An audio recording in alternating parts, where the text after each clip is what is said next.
nationale en charge de l'action sanitaire et médico-sociale à l'ANGEN. Je suis très heureuse de vous accueillir pour cette journée de rencontre sur PCA et temporalité. Cette journée qui succède à la première journée qui a eu lieu le 9 décembre dernier et qui avait pour thème troubles des conduites alimentaires, contraintes de la maladie, contraintes du soin, quelle articulation. Merci pour votre engagement, merci pour votre implication. Merci aussi pour vos résultats. Les actions que nous menons sont de différentes formes et la ligne téléphonique en est une des formes importantes. Le souhait de mettre en œuvre un projet qu'on a depuis longtemps, c'est de pouvoir organiser ces journées en province. Et l'année prochaine, on a le projet que ce soit à Toulouse. Donc on pourra vous en dire un peu plus au cours de la journée et au cours des mois à venir avec la correspondance qu'on peut avoir avec à la fois les participants et puis les membres de la FNA, les membres de la DAS, ça c'est très, très important pour nous. Je vais demander à Isabelle de bien vouloir partager ce petit tour des idées reçues. Donc d'emblée, on veut annoncer que le résultat de nos actions, de nos associations et aussi l'évolution de la pensée, tous les progrès qu'on a pu faire, permettent maintenant, avec un soulagement et un optimisme que nous ressentons vraiment, une identification beaucoup plus claire du problème de santé publique que représente l'anorexie et la boulimie. Vous savez peut-être que c'est, ou pas assez, ou pas toujours, que c'est la maladie psychiatrique qui présente le plus haut taux de décès, alors qu'en même temps, ce sont des pathologies qui peuvent être passagères et qui peuvent être totalement guérissables. La Haute Autorité de Santé aussi a entendu les choses, a travaillé avec nous pour les recours anorexie mentale en 2010, qui en ce moment sont réactualisés et qui se rédigent pour la boulimie. Là, nous passons à la question nouvelle et importante et intéressante et très représentée aujourd'hui des patients experts à partir de la notion que les personnes atteintes de maladies chroniques seraient plus compétentes sur leur maladie et leur traitement et son traitement que les professionnels non spécialisés qui fait partie un peu de notre façon de travailler avec la charte des TCA que nous appliquons depuis longtemps. En tous les cas, c'est une avancée claire de la démocratie sanitaire et ça aussi c'est très agréable et nous avons des relations formidables avec partenaires. Voilà. Garder la règle éthique qui prolonge ce que je viens de dire à un instant, de ne pas réduire le patient à sa pathologie, c'est-à-dire qu'une personne malade, c'est une personne qui est modifiée dans son être et dans sa vie et qui n'est pas seulement le porteur sain d'une maladie, qu'elle va aller présenter doctement à un praticien tout aussi docte qui va traiter la maladie en faisant abstraction de la personne. C'est-à-dire que nous pensons qu'on ne peut pas séparer le corps et l'esprit, que l'être humain est une chair, c'est-à-dire un être incarné et habité par une parole qui est ce qui lui permet de rester en vie tant qu'elle est nourrie par le désir. Cette journée des familles nous donne l'occasion de faire le point. Alors aujourd'hui, je ne vais pas vous annoncer de révolution, pas de découverte scientifique extraordinaire, pas d'évidence basée sur les preuves, comme on nous demande souvent dans le domaine de la médecine, mais plutôt l'idée serait de mettre en lumière des avancées réelles, subtiles, encourageantes, peut-être des petits pas. Alors petits pas, ça c'est un terme que moi j'aime beaucoup, puisque c'est celui qu'on peut employer assez largement. Enfin, nous incitons nos patientes à faire prudemment et patiemment des petits pas dans leur marche vers la guérison. Alors, excusez-moi, là, je vais souvent dire nos patientes, alors je sais fort bien que ça peut être aussi des patients, mais là, pour une fois, on va employer le féminin de façon un petit peu générique et peut-être un peu caricaturale. Donc aujourd'hui, nous allons être amenés à souligner l'importance des interactions dans cette pratique soignante, évidemment des interactions entre le corps et le psychisme, aussi bien entendu des interactions relationnelles et en particulier des interactions entre les différents protagonistes, les usagers, les professionnels, etc. Donc le rôle des associations de professionnels et d'usagers en constante interaction a été déterminant pour ce travail de réflexion et sa mise en pratique. L'association Charlotte Ensemble, c'est tout, complète l'action des acteurs du soin par des activités qui favorisent leur efficacité. Pour cela, elle assure des permanences d'accueil, d'écoute, d'échange, une fois par mois, dans 3 lieux différents de la région lilloise, dont la première s'est tenue le 14 octobre 2010.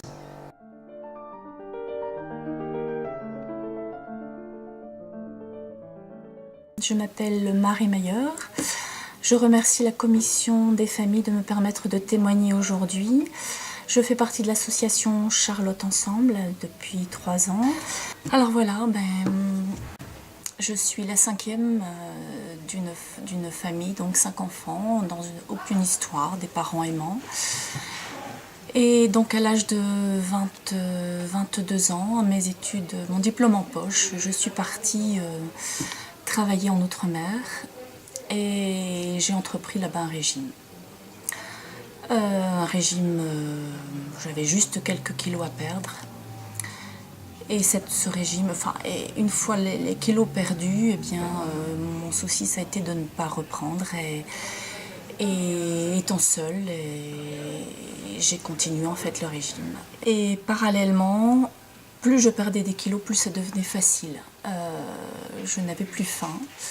Je retrouvais énormément d'énergie. Je me sentais de plus en plus forte, de plus en plus puissante dans le contrôle de moi-même. Je continuais à maigrir, je continuais à faire très très attention, plus qu'attention. À l'époque, je disais je fais juste attention. Je faisais à manger pour tout le monde, je ne m'excluais pas des repas. J'étais très bien, j'étais très en forme, même si je ne savais plus monter un escalier avec une valise.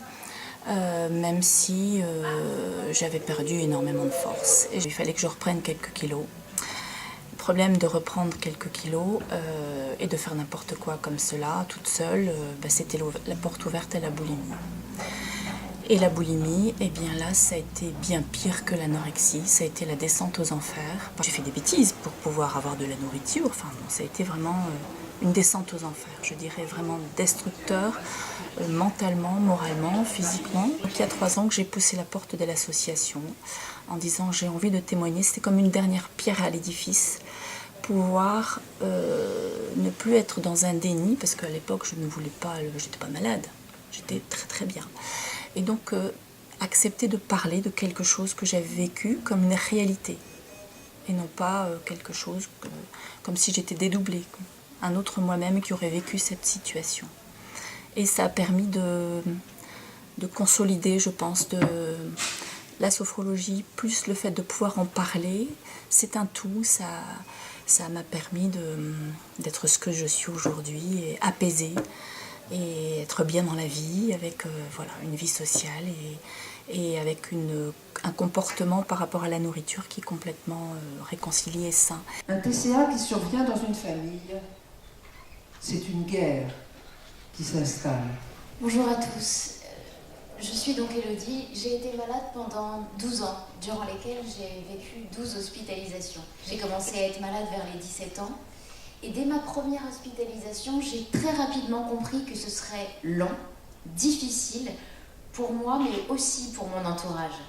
Et ce match, cette bataille, je l'ai menée de front et je l'ai vaincue. Personne souffrant de TCA dit très souvent, au moins au début, dans la phase de déni, je ne suis pas malade.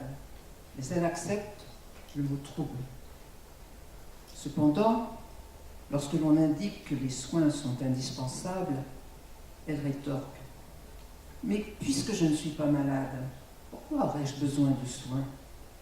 Non, ce ne sera pas un combat guerrier, non, mais un combat intense, irrégulier, avec ses batailles sauvages et ses moments de relative paix. En général, ce combat mobilise toute la famille, parents, avec souvent un surinvestissement de la mère, de la fratrie, avec distance pour se protéger, ou en s'investissant pleinement, et à ce moment-là, en risquant d'y laisser des plumes. Je vivais donc avec mon père, parce que j'ai perdu ma maman, j'avais 11 ans. Elle est partie de son 3e cancer du sein, enfin bref. Il n'y avait pas de thérapie pour les parents. Donc mon père était vraiment dans l'incompréhension totale. Il n'y avait rien à cette époque-là, ni association, ni groupe de parole pour parents. Enfin, en tout cas, on n'avait aucune information là-dessus à cette époque-là. Heureusement, ça a changé. La famille est maintenant totalement partie intégrante de la prise en charge d'une personne souffrant de TCA, en participant à une thérapie familiale. Pour ma part, il y a 3 aspects primordiaux. Le premier, poursuivre des soins pluridisciplinaires et spécialisés bien sûr en TCA, que ce soit en ambulatoire, en hospitalisation, en post-hospitalisation. Ils doivent se poursuivre. Moi, c'est vraiment ce que j'en ai ressenti, c'était très important. Cette constance m'a permis de faire un profond travail psychiatrique, psychologique sur moi-même, d'évoluer dans mon combat, de mieux me connaître, de mieux appréhender mes TCA. C'est lors de ma dernière hospitalisation que j'ai eu mon déclic, entre guillemets, un terme que j'ai d'ailleurs détesté pendant toute ma période de maladie. Et pour moi, mon déclic, donc, ça s'est fait avec une psychologue et un jour, elle me dit « Mais dites donc, ça fait combien de temps que vous êtes malade ? Ça fait 11-12 ans maintenant. » Oui, 11-12 ans. Et votre maman, elle a été malade combien de temps ? Ben, à peu près 10 ans, 11 ans. Oui, donc c'est bon, là, maintenant, faudrait peut-être s'arrêter. Vous avez été malade plus longtemps que votre maman, il serait peut-être temps de prendre votre vie en main et puis de vivre pour vous et pour votre maman. Et pour moi, c'est ça qui a été un petit peu, je vais pas dire le déclic, mais c'est ce qui m'a rendue prête pour aller vers le combat et être prête à quitter le symptôme. Donc le déclic pour moi, ça a été la prise de conscience. La prise de conscience, elle s'est faite à ce moment-là. J'étais prête, et même plus que prête, pour gagner contre l'anorexie. Dans un second temps, pour retrouver le fil de la vie, ce qui est indispensable, c'est la resociabilisation. Pour sortir de cette bulle néfaste, pour se rouvrir aux autres, se rouvrir au monde. Et dans un tiers temps, la mise en place d'un projet de vie doit être au programme des soins. Moi, c'est ce qui m'a... Quand il n'y avait pas de projet de vie, il y avait souvent une rechute par la suite. Et pour sortir des TCA, ça c'est vraiment... ça vient pas que de moi, c'est vraiment ce que j'ai observé, même avec les patientes que j'ai côtoyées. Il faut tout changer, il faut casser les codes. Tout ce qui vient du TCA, il faut changer les habitudes, changer les rythmes pour pas retomber une fois sorti. Bonjour. Avant de commencer ce témoignage, je voudrais d'abord juste dire un petit mot. C'est qu'on a beaucoup parlé que les familles étaient impliquées dans le soin. Ici, malheureusement, dans cette histoire-ci, la famille n'a pas voulu s'impliquer dans le soin ou n'a pas pu s'impliquer dans le soin. L'anorexie et moi, c'est une longue histoire qui prend racine au premier pas dans l'adolescence et qui s'étend sur 20 ans. L'anorexie, notre couple, c'est 10 ans de notre vie commune, qui date à peu près de 20 ans, donc c'est une partie importante. Alors, passé tout d'abord dans l'anorexie, mais aussi avec sa cousine la dépression. À un point, je me suis demandé quelle était cette jeune fille, où était cette jeune fille même, dont j'étais tombé amoureux. Je suis éduquée de manière très stricte, dans une famille où l'on ne montre aucun affect. Je viens nourrir leurs espoirs de l'enfant parfaite, celle qui réussit sans opposer d'obstacles. Les apparences sont importantes dans notre famille. Il faut que tout ait l'air d'aller bien, très très bien. Et donc, pour essayer de me rapprocher de ma mère, pour attirer son attention, je n'ai rien trouvé de mieux finalement que de faire comme elle. Je n'avais pas de poids à perdre, mais je me suis restreinte de tout. Là où elle échouait dans son régime, par manque de rigueur, moi, je réussissais jusqu'à me mettre en danger. J'entrais dans la spirale infernale, ma maigreur et mon corps devenaient mon langage. J'ai tenté d'entreprendre mes études de traduction, je réussirai ma première année, mais en deuxième, je dois m'arrêter. Épuisée, je n'arrive plus à comprendre mes textes, mes cours. Seule, sans soutien psychologique ou médical, je n'y suis pas arrivée. Je ne me doutais pas de tout ça. Donc, lors de notre rencontre, Nathalie semblait aller bien, elle donnait très bien le change, j'ai eu que du feu. Pendant quelques mois, on avait une vie très active, on est beaucoup sortis, beaucoup, paradoxalement aussi beaucoup au restaurant. On était très, très fusionnels pendant cette première partie de la relation. Et je pense que Nathalie a pensé que sa maladie pouvait la quitter grâce à notre relation. Assez rapidement, malheureusement, ça l'a rattrapée. Principalement à travers des événements. Le soir de nos premières vacances, en fait, j'ai fait une péritonite assez importante et le chirurgien n'était pas très rassurant sur mon état. Et donc probablement la peur que je meure, le sentiment d'insécurité et d'abandon remonte un peu à la surface chez Nathalie. L'angoisse devient omniprésente et voilà, ça a entraîné une longue chute. Dès le début, dès le début de notre relation. Alors pendant quelques temps, évidemment, je ne comprends pas. Hein. Je pense qu'elle souffre d'une maladie physique quelconque, hein, parce que ça ne s'exprime pas forcément clairement. Hein. C'était beaucoup de problèmes gastriques tout au début. Donc j'avais jamais entendu parler d'anorexie, hein, jusqu'au jour, au moment où elle m'avoue il ne faut pas chercher ailleurs, c'est très bien qu'elle souffre, hein, parce qu'elle avait quand même une bonne expérience, un bon recul par rapport malheureusement à tout l'historique de son parcours. J'ai jamais vraiment pensé partir et m'enfuir. En bon cartésien, je pensais que j'ai fait des études scientifiques, tout problème a une solution, toute marmite a un couvert. Bon. Comme elle parlait très peu, donc son corps et sa maigreur étaient son nouveau langage. J'ai passé beaucoup par l'écrit, en fait, toujours, dans notre relation. Les choses les plus difficiles, parfois c'est plus facile de les écrire, afin que je la comprenne et que je puisse accompagner. Évidemment, les repas étaient difficiles à la maison, parsemés de larmes, d'angoisse, de pensées négatives. Un ingrédient indispensable quand on est proche, c'est une bonne dose de patience. Je ne vais pas citer du Lacan, parce que c'est pas... Mais bon, je sais pas, du Don Quichotte, du Mitterrand, il faut laisser le temps au temps, hein, comme pour le bon vin. Il faut le temps, malheureusement. C'est quelque chose... Il faut savoir prendre patience.